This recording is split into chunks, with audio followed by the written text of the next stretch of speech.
Hello friends, இன்றைக்கி நம்ம chains கிச்சனில் என்ன பார்க்க போகிறோன்னா சுவையான சத்தான எளிதாக சீக்கிரமாக செய்யக்கூடிய கீரை பொரியல் எப்படின்னு பார்க்க போகிறோம். அதுக்கு நான் அந்த கீரை வாங்கி வச்சுருக்கேன். சின்ன வெங்காயம், வத்தல், தேங்காய், கொஞ்சம் சீரகம், கொஞ்சோண்டு பாசிப்பருப்பு, இந்த பொருள்களையெல்லாம் வச்சு நம்ம இப்போ கீரை பொரியல் செய்யலாம். வாங்க. நம்ம ஸ்டவ் ஆன் பண்ணிவிட்டு வடை சட்டி வச்சு கொஞ்சமாக எண்ணெய் ஊற்றிருக்கோம். எண்ணெய் ஊற்றிட்டு எண்ணெய் காஞ்சோடனே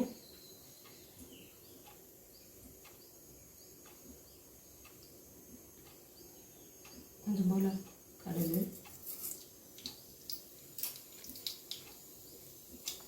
லேசாக பொரியும்போது கொஞ்சம் போல் சீரகம், கடுகு சீரகம் லேசாக பொரிஞ்சோடனே கொஞ்சம் சின்ன வெங்காயம், பொரியலுக்கு சின்ன வெங்காயம் நல்லா டேஸ்ட்டாக இருக்கும்.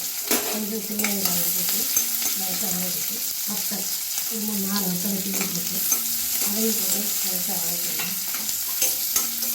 இது தண்டு கீரையில் நிறைய நம்மளுக்கு சத்துகள்லாம் நிறைய இருக்குது.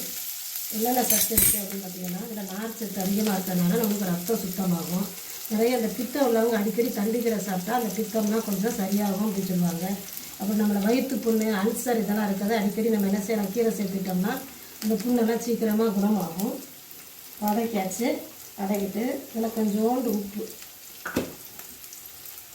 கொஞ்சோண்டு மஞ்சள்தூள் போட்டு வதக்கிட்டு ஏற்கனவே கட் பண்ணி கழுவி வச்சுருக்கோம்ல அந்த கீரை போட்டு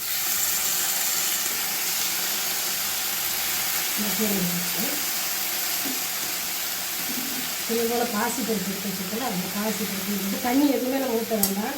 கீரையிலே தண்ணி அதிகமாக இருக்கிறதுனால நம்ம ரொம்ப தண்ணி ஊற்றிட்டோம்னா சலச்சலன்னு வந்துடும். அதனால் கொஞ்சமாக கீரை ஊற்றி லேசாக பரட்டி வச்சுருக்கணும். வேறு எதுவுமே தண்ணி எதுவுமே நம்ம ஊற்ற வேண்டாம். கலந்து விட்டுட்டு 2-3 நிமிஷம்லாம் மூடி வச்சோடனே கீரை வெந்துடும். இது கூட காமிக்கிறேன்.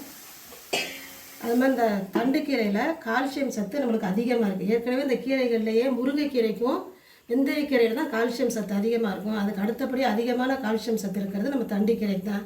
அதனால அதை நம்ம அடிக்கடி சாப்பாட்டில் சேர்த்துக்கலாம். முடித்த பிறகு பார்க்கலாம்.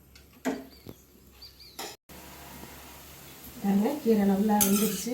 கடைசியாக நம்ம திருவி வச்சுருந்த தேங்காயை போட்டு இந்த தடவை பரட்டிட்டு எடுத்து வச்சிடலாம். கீரையோட கலர் கூட அப்படி மாறாமல் அப்படியே அதே மாதிரி பச்சை கலரில் பார்க்க அழகாக இருக்கா.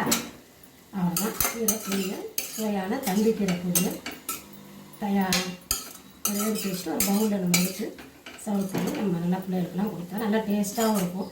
குழந்தைகளுக்கு நம்ம சின்ன குழந்தைகள் இந்த கீரையெல்லாம் கொடுத்து பழகணும். அப்போ தான் உடம்புக்கு சத்து. நிறையா குழந்தைங்களுக்கு கீரையா அப்படின்னா கீரையே பிடிக்காதுப்பாங்க. நம்ம சின்ன குழந்தையிலேருந்து அதை கொடுத்து பழகினா உடம்புக்கு அவ்வளோ சத்து. ஒரு பவுலில் எடுத்து வச்சுட்டு கொடுக்காங்க.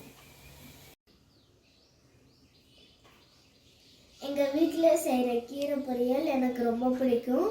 இது ரொம்ப உடம்புக்கு ஹெல்த்தி. நீங்களும் சாப்பிடுங்க. இந்த வீடியோ உங்களுக்கு பிடிச்சிருந்துச்சுன்னா லைக் பண்ணுங்கள், ஷேர் பண்ணுங்கள், சப்ஸ்கிரைப் பண்ணுங்கள். தேங்க்யூ ஃபார் வாட்சிங்.